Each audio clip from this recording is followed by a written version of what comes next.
So people often ask me, how does a mathematician turn to yoga and tantra and study and teach this for the rest of her life?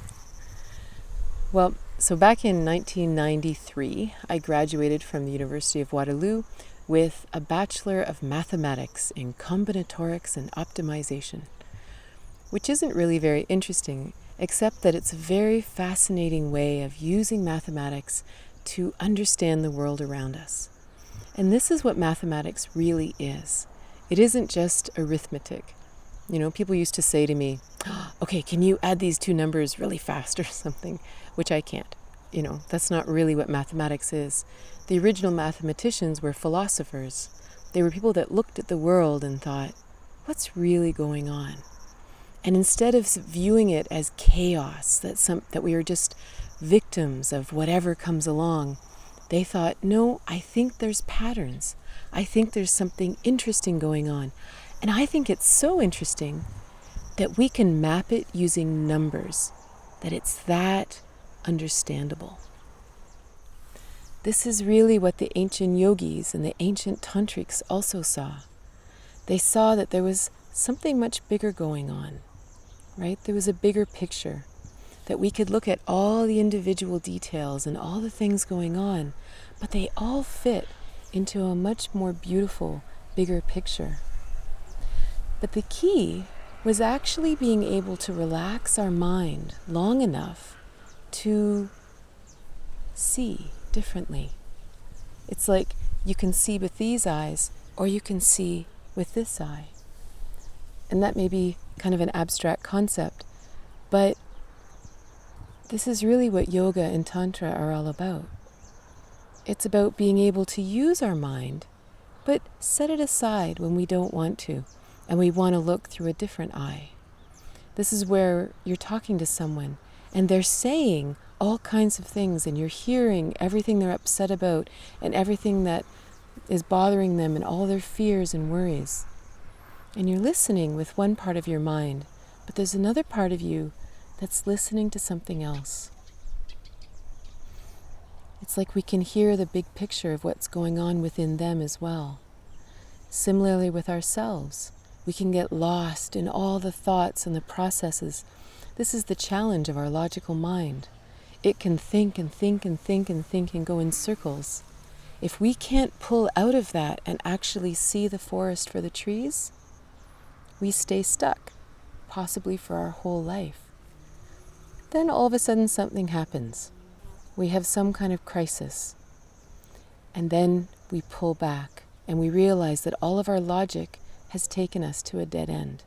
And that's what happened to me. 20 years ago, 1999, I had lumps growing in my breast. My mom had just died of cancer, and a teacher, a guru, appeared in my life. And that's when I really started understanding something different. He's the one who said to me, Katrina, you have to learn to shut off your mind. And this was nearly impossible as far as I was concerned. I believed that my mind was my greatest asset. And I had a lot of pride in looking intelligent, clever, creative. And the idea of shutting that off was like, well, who would I be? What would be left? Would I just be this dull, empty, person? But the fear of dying, and I had 2 small children, and I was married, that really helped me try something new. The whole story is in my book, What If You Could Skip the Cancer? But the end point of the story is it was possible. And when I started accessing this other part of me, this other aspect of who I was, or this other, channel, this other ability to find wisdom in a different way, my whole life changed. Literally, things just appeared.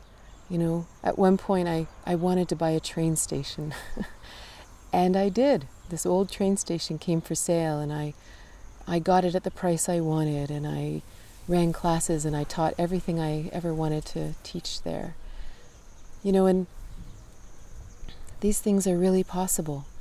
And I listen to that wisdom now. I also use my brain. My brain is not something I've turned off.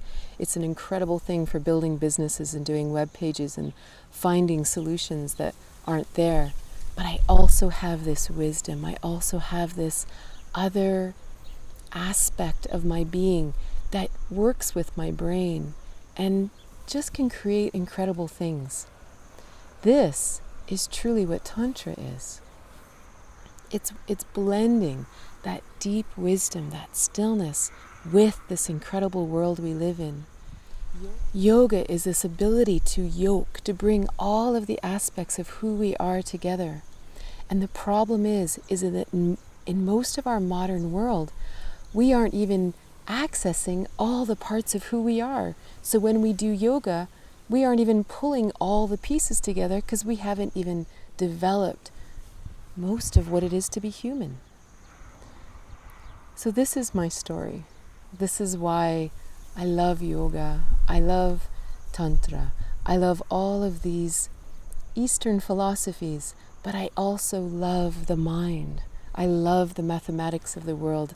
I love the science because it all comes together and it blends our left and right brain. It blends all of who we are together. And that's what really makes us completely human.